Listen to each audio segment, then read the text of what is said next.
சொத்து குவிப்பு வழக்கின் தீர்ப்பால் பதவி இழந்த அதிமுக பொதுச் செயலாளர் ஜெயலலிதா 7 மாதங்களுக்கு பிறகு வரும் 23ஆம் தேதி தமிழக முதல்வராக மீண்டும் பதவியேற்க உள்ளார்.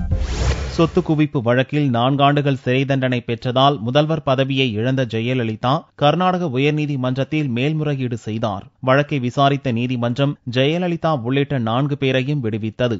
இதையடுத்து உடனடியாக அவர் பதவியேற்பார் என்று எதிர்பார்க்கப்பட்ட நிலையில் வரும் 23ஆம் தேதி பிற்பகலில் ஜெயலலிதா முதல்வராக பதவியேற்பார் என்று அதிமுக செய்தி தொடர்பாளர் CR சரஸ்வதி தெரிவித்துள்ளார். அதற்கு முன்னதாக 22ஆம் தேதி நடக்கவுள்ள MLA-க்கள் கூட்டத்தில் சட்டசபை தலைவராக ஜெயலலிதா முறைப்படி தேர்ந்தெடுக்கப்படுவார் என்றும் அதற்கான ஏற்பாடுகள் நடந்து வருவதாகவும் CR சரஸ்வதி கூறினார். 22nd there will be a MLA's meeting in our head office and all the letter will be taken by Anand OPS and they will go to meet governor and I think Mr. OPS will give his resignation letter also to the governor. It's all formalities.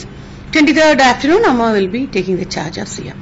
சொத்து குவிப்பு வழக்கின் தீர்ப்பை எதிர்க்கட்சிகளால் ஜீரணிக்க முடியவில்லை என்று தெரிவித்த சரஸ்வதி, ஜெயலலிதாவின் சொத்து மதிப்புகள் தவறாக மதிப்பிடப்பட்டுள்ளதாக நீதிபதி கூறியதை சுட்டிக்காட்டினார். ஜெயலலிதா பதவியேற்க உள்ளதால் 22ஆம் தேதி நடைபெறும் MLA-க்கள் கூட்டத்திற்கு பிறகு O. பன்னீர்செல்வம் முதல்வர் பதவியை ராஜினாமா செய்வார் என்று எதிர்பார்க்கப்படுகிறது.